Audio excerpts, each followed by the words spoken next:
il y a une question que peu de gens osent poser.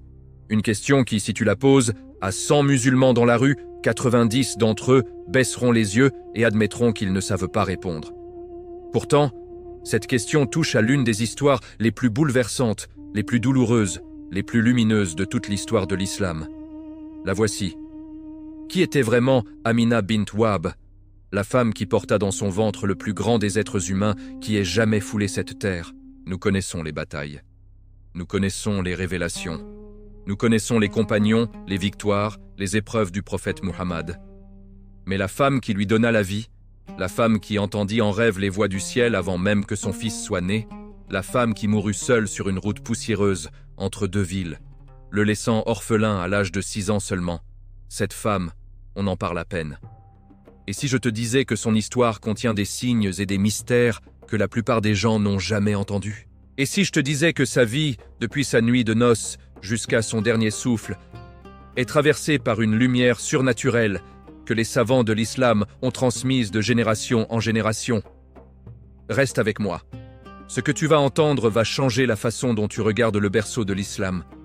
Ce que tu vas entendre va te faire comprendre pourquoi Allah, dans sa sagesse infinie, a choisi cette femme parmi toutes les femmes de la terre pour porter son dernier prophète. Mais avant que cette histoire commence, je t'invite, toi qui écoutes ces mots en ce moment, à faire quelque chose de simple et de puissant.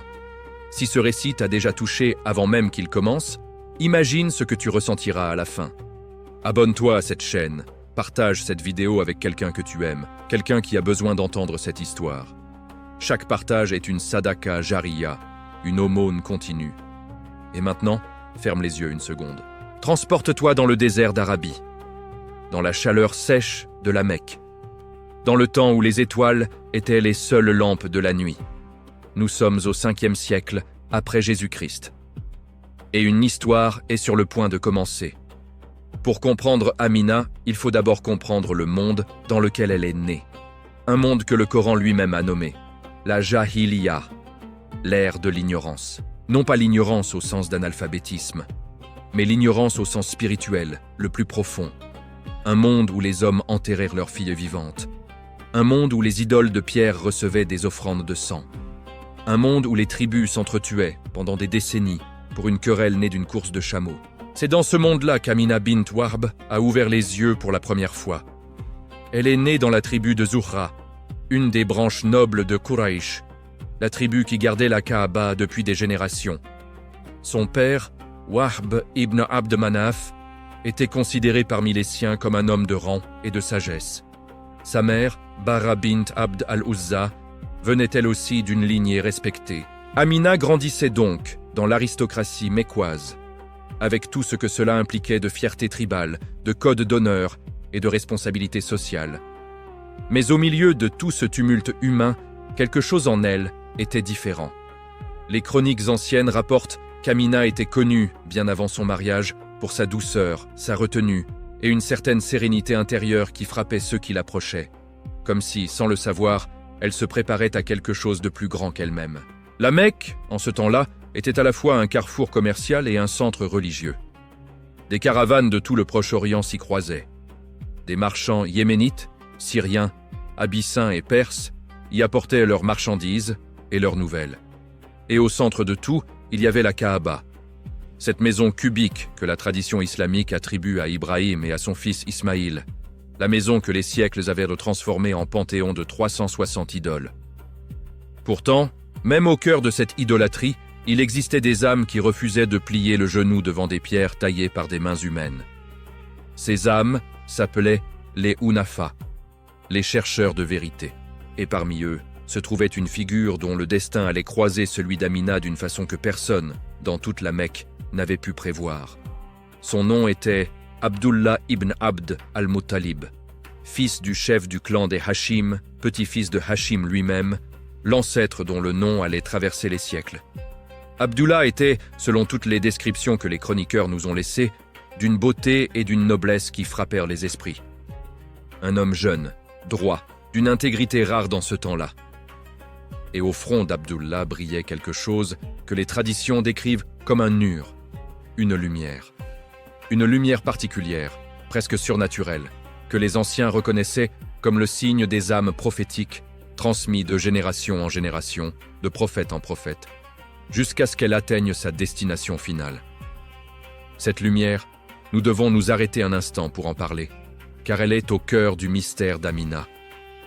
Les savants de l'islam, en s'appuyant sur des textes anciens et sur les hadiths, ont transmis cette idée que le nur du prophète Mohammed, sa lumière essentielle, avait voyagé à travers les générations, de père en fils, depuis Adam. Chaque fois qu'un ancêtre du prophète mourait, cette lumière passait à ses descendants comme un trésor transmis de main en main dans l'obscurité d'une nuit longue de millénaires. Et lorsque Abdullah fut prêt à transmettre cette lumière à son tour, Allah choisit pour la recevoir une femme digne d'une telle mission, Amina bint Wahb. Le mariage d'Abdullah et d'Amina est décrit dans les sources anciennes comme un événement qui marqua les esprits. Abd al-Muttalib, le grand-père paternel du futur prophète, avait accompagné son fils Abdullah pour les demandes en mariage. Ils se rendirent d'abord dans la maison de Wahb ibn Abd Manaf, le père d'Amina, et la demande fut acceptée avec honneur. Mais ce qui rend ce mariage extraordinaire, ce ne sont pas les cérémonies. C'est ce qu'Amina dit avoir vécu cette nuit-là. Les récits anciens rapportent qu'Amina vit en songe, ou ressentit dans son état de conscience le plus intime, une présence lumineuse. Et que de cette présence, une voix lui parvint, non pas la voix d'un homme, mais quelque chose de plus profond, de plus immense. On lui dit qu'elle porterait le meilleur des habitants de la terre, que de son sein naîtrait celui dont la lumière illuminerait les cœurs de l'Orient à l'Occident. Ces récits, bien que non consignés dans les textes canoniques de la même façon que les hadiths de référence, ont traversé les générations portées par les chroniqueurs, les biographes du prophète comme Ibn Ishaq et Ibn Hisham, qui les ont transmis comme des témoignages de la grandeur de cette nuit bénie. Amina reçut donc en elle, avec tout ce que son âme pouvait contenir, la lumière de Muhammad. Mais le bonheur de cette union fut brutalement court, d'une brièveté qui déchire le cœur quand on y réfléchit. Abdullah et Amina venaient à peine de commencer leur vie commune lorsque Abd al-Muttalib envoya son fils en caravane vers le nord, vers la Syrie, pour des affaires commerciales qui étaient à la vie de la Mecque à cette époque. Amina était déjà enceinte. Elle portait en elle la plus grande lumière que le monde allait connaître. Et elle regardait s'éloigner son mari dans la poussière du chemin, sans savoir que c'était la dernière fois qu'elle le verrait vivant. Abdullah atteignit Médine, alors appelée Yathrib, sur le chemin du retour. Mais il n'avait pas la force de continuer. Une maladie l'avait saisi, une de ces fièvres impitoyables qui fauchaient les voyageurs dans les chaleurs de l'Arabie. Il s'arrêta dans la maison de ses oncles maternels. Et là, à Yathrib, Abdullah rendit l'âme. Il avait entre 20 et 25 ans. Il mourut sans avoir jamais tenu son fils dans ses bras. Quand Abd al-Muttalib envoya des hommes à Yathrib, ils revinrent avec une nouvelle qui brisa le cœur du vieux chef. Abdullah était mort.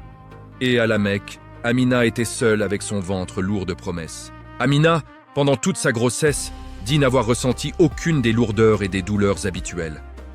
Comme si la présence de cet enfant en elle était une présence de lumière. Les visions se succédaient, les rêves parlaient.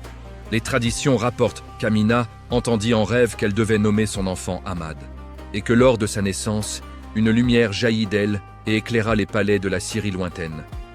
La naissance de Muhammad n'était pas un événement ordinaire. C'était l'aboutissement d'un plan divin, vieux de millénaires. Et Amina en était la porte bénie par laquelle la miséricorde du monde allait entrer dans l'histoire humaine. La nuit du lundi 12 du mois de Rabi' al-Awwal, en l'an de l'éléphant, Amina accoucha. L'année où Abraha avait voulu détruire la Kaaba avec ses éléphants de guerre, et où Allah avait envoyé les oiseaux à Babil. Cette nuit-là, Amina accoucha. Et le monde ne fut plus jamais le même. Le Coran lui-même évoque cette nuit-là dans la sourate Al-Qadr avec des mots qui font frissonner. Amina l'a vécu seule, entourée de femmes de sa famille, sans mari pour tenir sa main.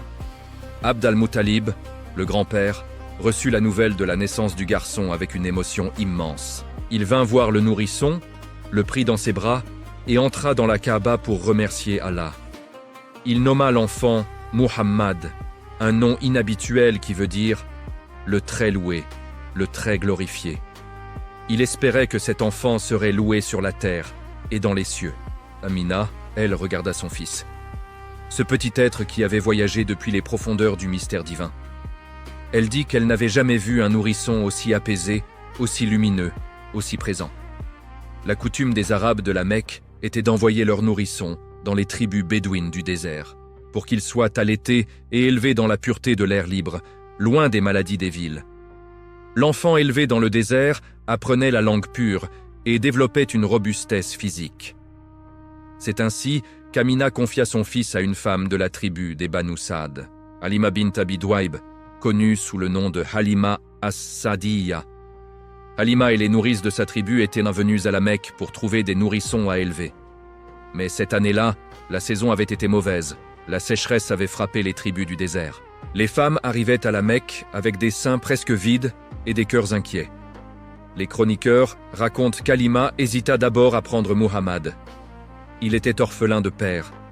Toutes les autres nourrices préférèrent des enfants dont les pères étaient encore vivants. Halima repartait les mains vides, refusant de rentrer dans sa tribu sans nourrisson. Lorsqu'elle décida de revenir sur ses pas et de prendre Muhammad, peut-être par désespoir, peut-être par quelque chose de plus mystérieux que le désespoir. Dans cet enfant qu'elle prit dans ses bras, elle ressentit quelque chose qu'elle ne sut pas nommer.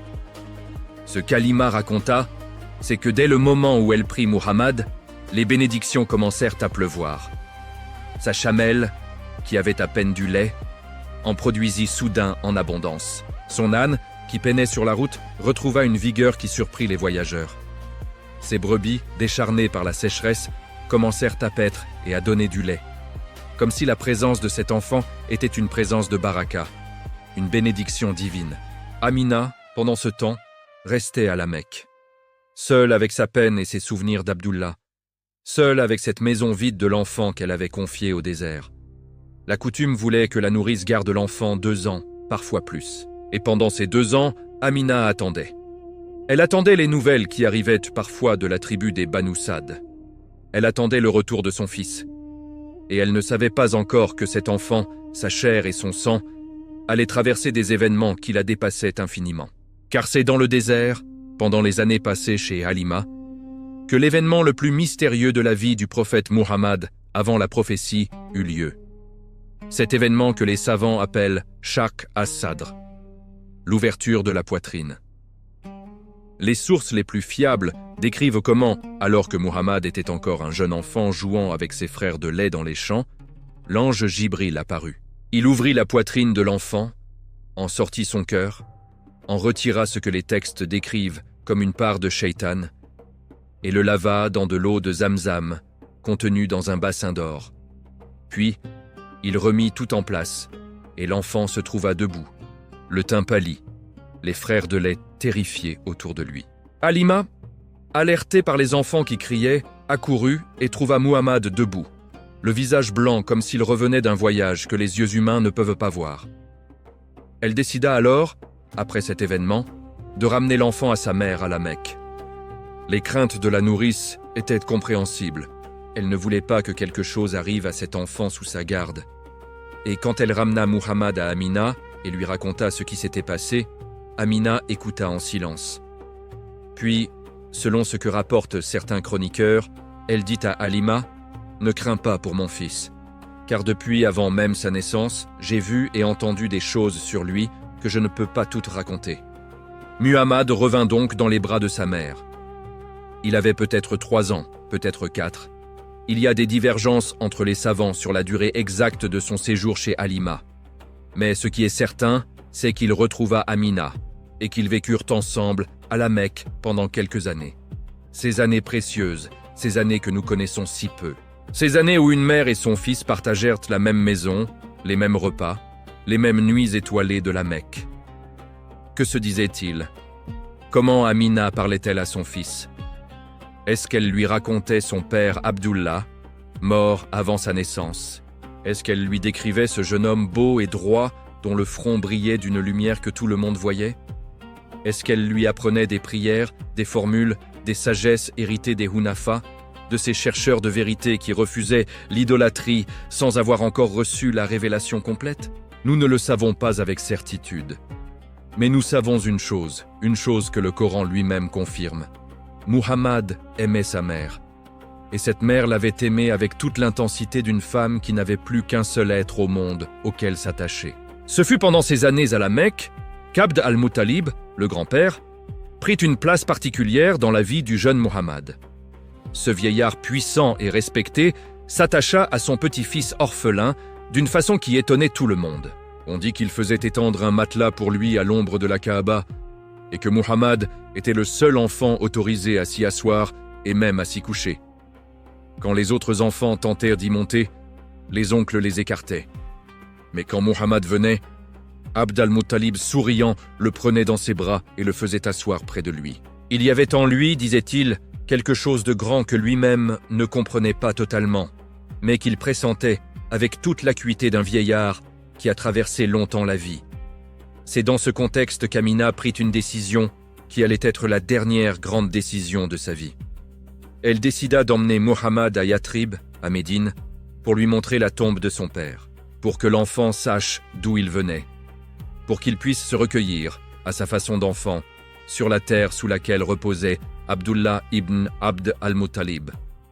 Et peut-être aussi, dans le secret de son cœur de mère, pour s'y recueillir elle-même, pour parler à son mari mort, pour lui dire que son fils était beau et fort, pour lui dire qu'elle avait fait de son mieux seule. Le voyage de la Mecque à Yathrib représentait environ 500 kilomètres à travers le désert d'Arabie. Un voyage long et épuisant, même pour un adulte en bonne santé. Amina avait avec elle Muhammad, qui n'avait que 6 ans, à peine l'âge de comprendre la mort et la distance. Et la fidèle servante Ayman, connue aussi sous le nom de Baraka, qui était restée auprès de la famille depuis longtemps et qui allait, des années plus tard, être l'une des premières personnes à embrasser l'islam. Abd al-Muttalib, trop vieux pour faire le voyage lui-même, les laissa partir avec les précautions d'usage et le cœur probablement serré. Ils arrivèrent à Yathrib. Amina emmena Muhammad sur la tombe d'Abdullah. Nous ne savons pas ce qu'elle dit. Nous ne savons pas ce qu'elle ressentit. Mais je veux que tu prennes un instant pour imaginer cette scène. Une jeune femme veuve, debout sur la tombe de son mari, tenant la main de leur fils de 6 ans, dans la ville où cet homme était mort seul.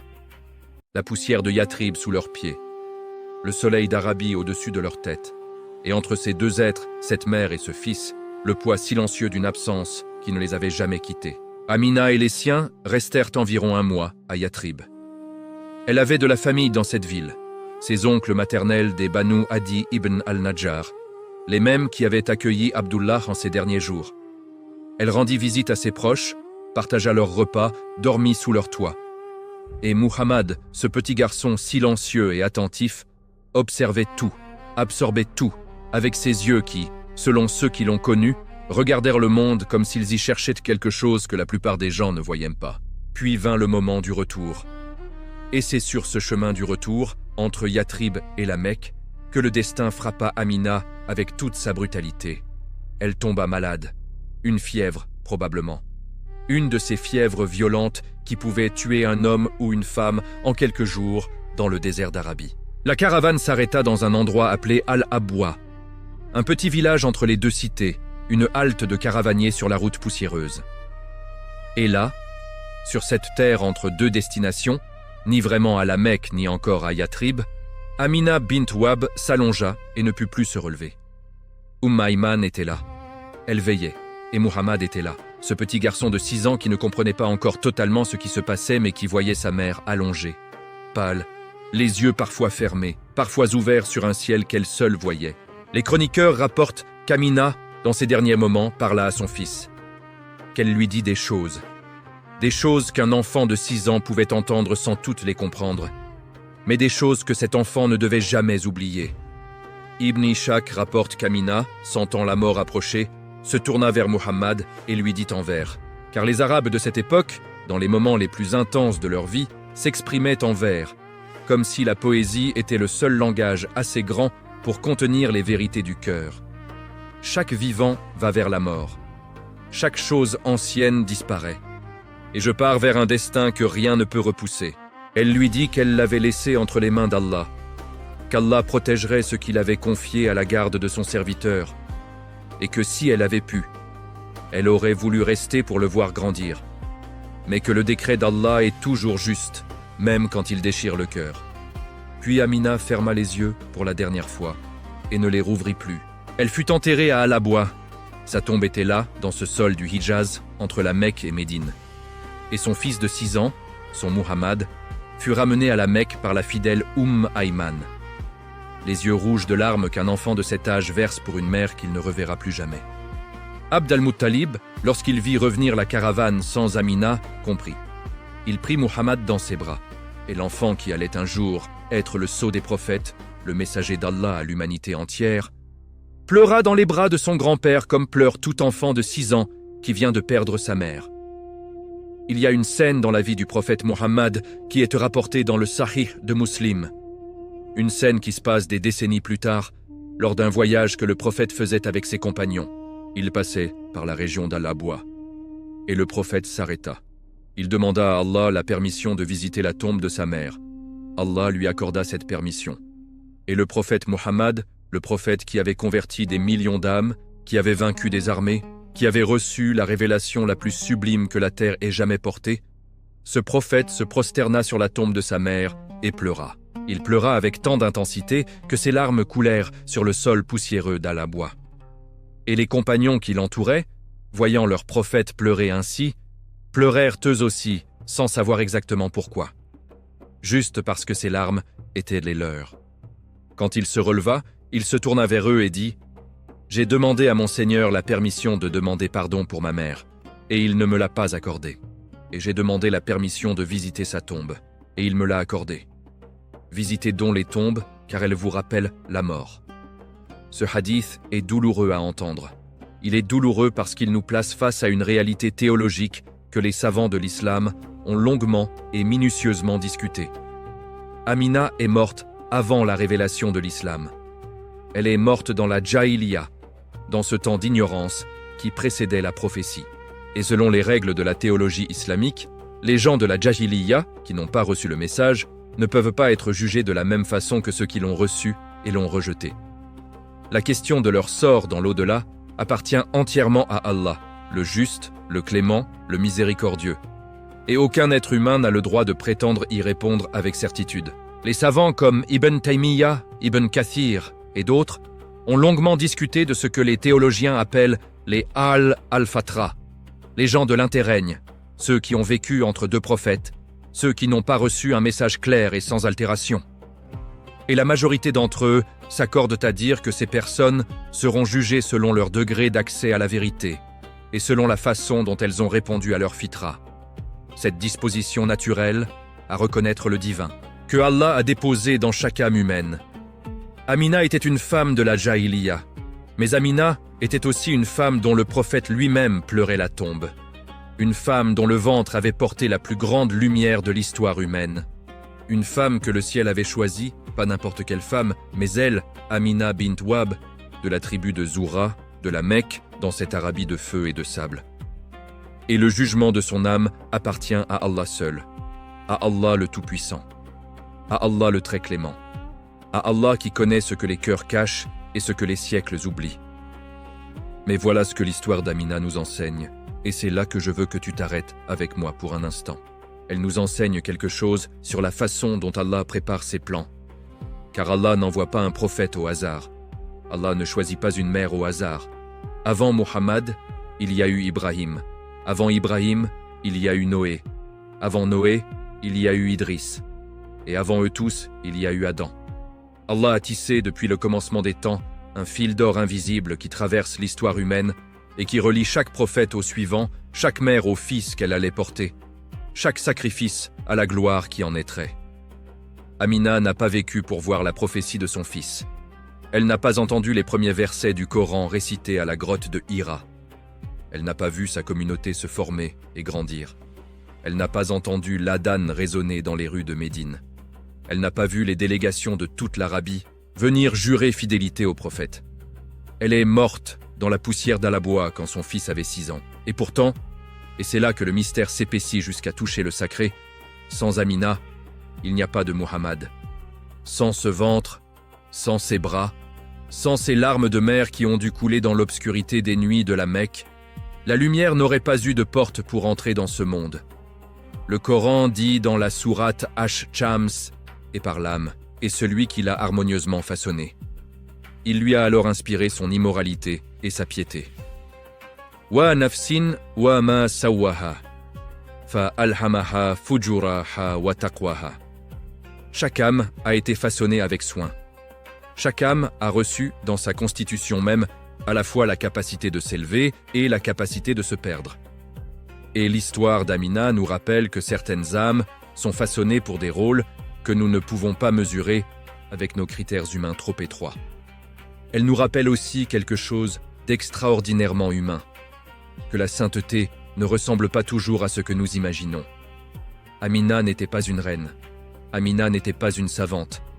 Amina était une jeune femme qui a perdu son mari avant la naissance de son fils, qui a élevé seule cet enfant pendant 6 ans, qui a fait le voyage vers la tombe de son mari pour donner à son fils la mémoire de son père, et qui est morte sur la route du retour. Une vie humble, une vie qui se termine tôt, une vie qui, à première vue, pourrait sembler frappée par les coups du destin. Et pourtant, c'est cette vie-là qu'Allah a choisie pour être le berceau de la plus grande prophétie de l'histoire. Le prophète Muhammad grandit avec le souvenir de sa mère. Il ne la désigna jamais autrement qu'avec respect et amour. À une femme qui lui demanda un jour s'il aimait sa mère, il dit que le paradis se trouve sous les pieds des mères. Al-Jannah tahta Aqdam al-Ummahat. Une phrase devenue l'une des phrases les plus répétées de toute la tradition islamique. Et ceux qui l'ont entendue pour la première fois savaient qu'elle venait du fond de quelque chose de personnel. De ce garçon de 6 ans qui avait regardé sa mère s'éteindre dans la poussière d'Al-Abwa. Son orphelinat précoce, d'abord orphelin de père à la naissance, puis orphelin de mère à 6 ans, puis orphelin de grand-père à 8 ans, est mentionné dans le Coran de façon directe. Dans la sourate Ad-Duha, Allah dit « Alam yajidka yatiman fa awa » Ne t'a-t-il pas trouvé orphelin et ne t'a-t-il pas donné refuge? Cette adresse directe du Créateur à son prophète, rappelant les épreuves de son enfance pour lui en faire une gratitude et non un deuil, est l'une des preuves les plus touchantes que l'islam nous donne, de la façon dont Allah accompagne ses bien-aimés, même dans leurs heures les plus sombres. Allah n'a pas empêché Muhammad d'être orphelin. Allah n'a pas épargné à Amina la douleur de la mort précoce de son mari. Allah n'a pas empêché la mère du prophète de mourir avant que son fils ait 7 ans. Et pourtant, ce n'est pas parce qu'Allah était indifférent, c'est parce qu'Allah avait un plan. Un plan dont la grandeur dépassait infiniment la vie d'un homme, la douleur d'une femme et les larmes d'un enfant. Un plan qui s'appelle la miséricorde pour les mondes. Rahmatan lil alamin. Et maintenant, voilà ce que j'aimerais te laisser dans le cœur avant que tu partes. Nous vivons tous des pertes. Des deuils que nous n'avons pas choisis, des absences qui s'installent dans nos vies et que rien ne peut complètement remplir. Le père qui est parti trop tôt, la mère qu'on a veillée dans une chambre d'hôpital, l'enfant qu'on a porté et qu'on a perdu, la santé qu'on avait et qu'on n'a plus, l'amour qui n'est pas venu ou qui est venu et reparti. Ces douleurs-là, Amina les a connues. Ces douleurs-là, Muhammad les a connues. Et si l'histoire d'Amina bint Wahb nous enseigne quelque chose, c'est que nos douleurs ne sont pas des preuves que nous avons été abandonnés. C'est que nos douleurs font partie d'un tissu que nous ne pouvons pas voir dans sa totalité tant que nous sommes dedans. Que la femme qui meurt à Al-Abwa peut être la mère du prophète des prophètes. Que l'enfant qui pleure dans les bras de son grand-père peut être celui qui, des décennies plus tard, changera le visage de la terre entière. Le Coran dit dans la sourate Al-Baqarah « Wa asa an takrahu shay'an wa huwa khayrun lakum » Il se peut que vous ayez de l'aversion pour une chose alors qu'elle est bonne pour vous. Cette vérité-là est l'une des vérités les plus difficiles à vivre. Mais c'est aussi l'une des plus libératrices. Car elle nous dit que nous ne sommes pas les architectes de nos propres histoires. Nous en sommes les personnages. Et l'architecte, lui, voit la totalité de l'édifice pendant que nous n'en voyons qu'une brique. Amina bint Wahb a vécu peut-être 25 ou 30 ans, pas plus. Nous n'avons pas son âge exact. Nous n'avons pas son portrait. Nous n'avons pas ses mots consignés dans des livres avec son nom écrit dessus. Mais nous avons quelque chose de plus grand que tout cela.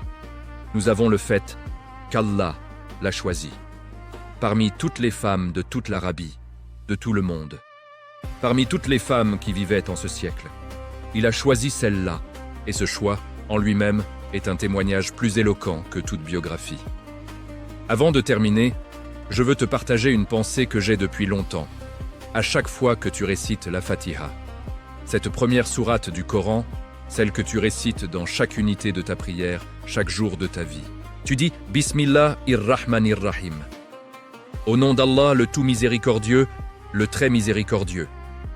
Et tu continues « Alhamdulillahi Rabbil Alamin ». Louange à Allah, Seigneur des mondes. Ces mots ont été récités pour la première fois par une voix humaine dans une grotte appelée Hira. Ces mots sont sortis de la bouche d'un homme qui s'appelait Muhammad, fils d'Abdullah, fils d'Abd al-Muttalib, et fils d'Amina bint Wahb. Et maintenant, ces mots tournent dans l'air de la terre depuis 14 siècles. Récités en arabe par plus d'1,7 milliard de bouches sur tous les continents du globe. Ces mots ont traversé des déserts, des océans, des guerres, des révolutions, des siècles.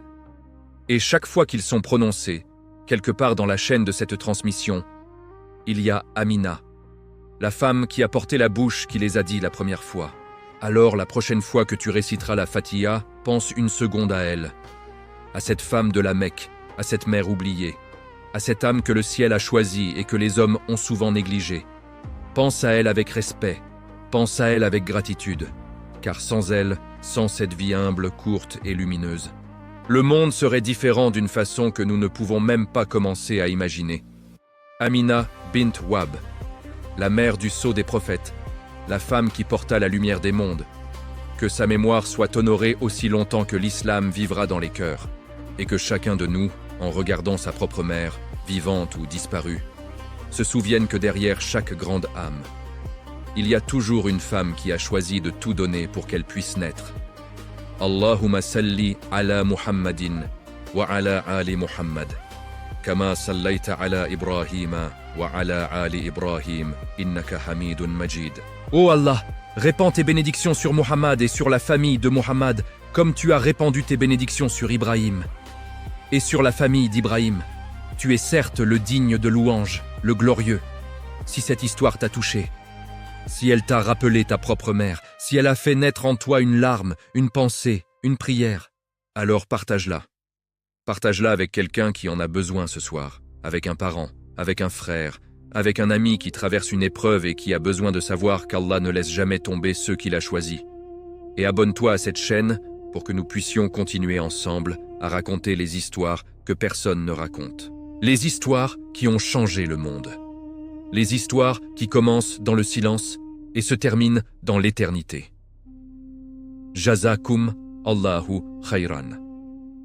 Et ton Seigneur ne t'a point abandonné et ne t'a point délaissé. L'au-delà sera certes meilleur pour toi que le présent. Et ton Seigneur te donnera et tu seras satisfait. Sourate Ad-Duha, versets 3, 4 et 5.